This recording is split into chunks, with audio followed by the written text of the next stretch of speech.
On a quiet Monday, Donald Trump gazed out his window, contemplating his next big move. The world had seen him tackle business empires, reality TV, and even the presidency, but now he craved something different. He was craving a challenge worthy of his reputation, something that would test his strategic mind and offer a new kind of thrill. He wanted a game, one that would be the greatest ever played. Not just any game, but one that would be remembered for its grandeur and stakes. Who could match him? Only Vladimir Putin, master of the dramatic move. A call was made.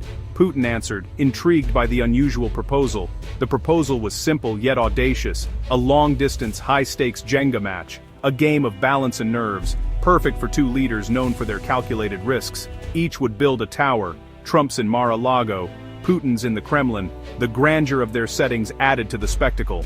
They'd take turns, live on video, removing and stacking blocks. The tension would be palpable, each move scrutinized by the other. The loser, whoever's tower fell first. The stakes were high, and the pressure immense. The prize? Unmatched bragging rights. Trump commissioned gold-plated blocks. Putin chose Siberian birch, each reflecting their unique styles. The world was oblivious, but the stage was set for a battle of wits and balance. This was more than a game. It was a clash of titans. The game was about to begin, and both men felt the thrill of competition. The world might not be watching, but for Trump and Putin, this was the grandest game ever conceived. Trump began with a flourish, his signature bravado filling the room. He spoke not just with words, but with sweeping gestures and a glint in his eye, determined to impress everyone watching. The air was thick with anticipation as he prepared to make his move, all eyes fixed on him. Boasting about his steady hands, he reminded everyone of his unmatched confidence. He claimed that no one could match his composure under pressure, and that his hands were, in his words, the steadiest in the business.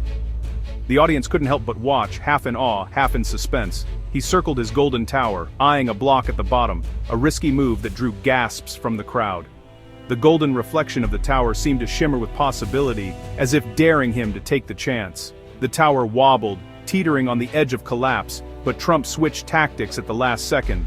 With a showman's flair, he slid out a side block with ease, flashing a triumphant smile as the structure held.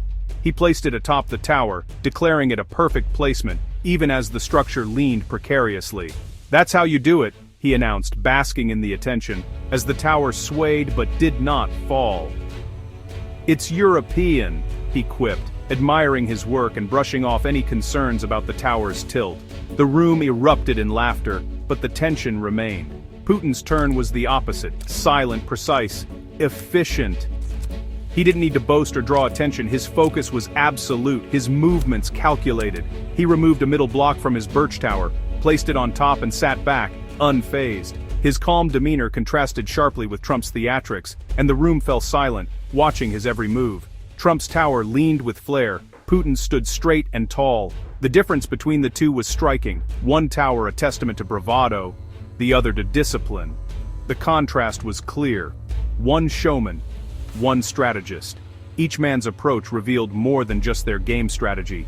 It was a glimpse into their personalities, their worldviews. The game was on, and the tension was building. Every spectator leaned in, sensing that this was more than just a game. It was a battle of egos, a contest of wills. Each move was a statement, a declaration of intent. The stakes felt higher with every block, as if the fate of the towers mirrored something much larger. The world's most unusual Jenga match had begun, and with every move, the room held its breath, waiting to see which tower, and which leader, would stand tallest in the end. Putin's next move was pure concentration. His eyes narrowed, every muscle in his face tensed as he calculated the perfect play. The room seemed to grow colder, as if the Siberian winds themselves had swept in, sharpening the focus of everyone present. He executed the Siberian icicle gambit, removing a block so smoothly it seemed to vanish into thin air. The piece slid out with a precision that left the spectators in awe, as if he'd practiced this move 1,000 times in the frozen silence of a Russian winter. Trump, unimpressed, couldn't resist a boast. He puffed out his chest and declared that his tower had more personality, more drama, and more flair than any other. The lean, he insisted, was a sign of strength, not weakness, a testament to his unique style. Determined to outdo Putin, Trump reached for a block on the opposite side, his fingers moving with a mix of bravado and caution. He hoped to counterbalance the tilt, to prove that risk-taking could be just as effective as cold calculation. The tower shuddered violently, trembling under the strain of his bold move. For a moment, it seemed disaster was inevitable, but Trump steadied it, his hand firm, sweat beading on his brow as he flashed a confident grin. With a trembling hand, he placed the block on top, increasing the already dramatic lean. The tower looked as if it might topple at any second, but Trump seemed unfazed, relishing the suspense. "Perfectly balanced," he declared, ignoring the obvious instability and the gasps from onlookers. In his mind, the spectacle was just as important as the strategy. Putin, meanwhile, sipped his tea with the calm of a chess grandmaster, his tower a monument to patience and discipline. He watched Trump's theatrics with a faint knowing smile, as if he'd seen it all before. Trump's moves were bold, risky, and theatrical. Each one a gamble, each one a performance for the crowd. He thrived on the attention, turning every moment into a show. Putin's were quiet, calculated, and effective. He played the long game, making each move with deliberate care, never letting emotion cloud his judgment. The game was becoming a true clash of styles, chaos versus control, showmanship versus strategy. Each man was determined to prove that his approach was superior. The stakes and the towers grew higher with every move. The tension in the room was palpable as both players pushed the limits of balance and nerve, knowing that one wrong move could bring everything crashing down. Tension mounting, Trump called for a snack, cheeseburgers and fries. Putin, ever composed, enjoyed Russian pancakes, never breaking focus. A message was relayed. "President Putin wishes to know if you are enjoying your well-done cheeseburgers." Trump misheard, thinking Putin was congratulating him. "He knows I'm winning," he beamed. He sent back thanks, adding Putin was doing an okay job. Putin, amused, played along, calling Trump's strategy unorthodox. Trump took it as a compliment. That's what they call geniuses.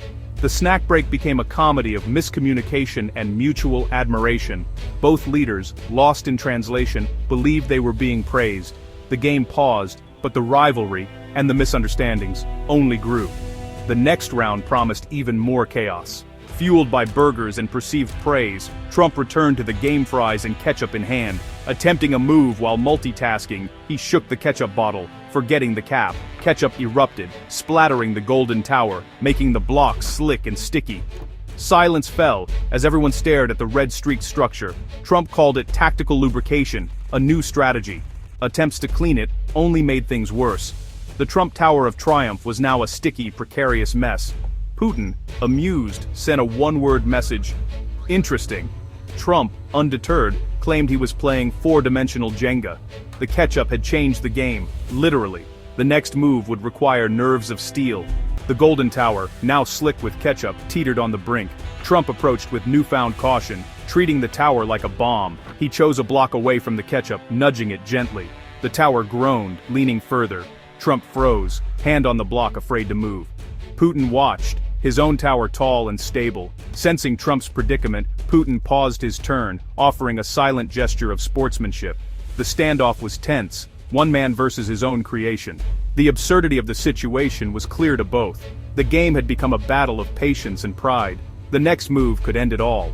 As Trump remained frozen, a sudden Florida downpour swept into the open office. Rain soaked the Golden Tower, rehydrating the ketchup and pooling around the base. The foundation, once the strongest, was now soggy and unstable. The tower began a slow, inevitable collapse. Blocks sliding, ketchup smearing, gold tumbling. Trump watched as his masterpiece melted into a sticky, glittering heap. He stood in silence, rain dripping from his hair, surveying the mess. No anger, no frustration, just disbelief at the absurdity. Putin watched, his composure finally cracking. The game was over. The Trump Tower of Triumph had fallen in spectacular, soggy fashion. For a moment, only rain and the clink of fallen blocks filled the air. Trump stared at the wreckage, then at Putin on the screen. Putin burst into laughter, unable to contain himself. Trump, seeing the humor, joined in, two rivals united by the ridiculousness of it all. "Okay, you win." Trump laughed, surrendering to the moment.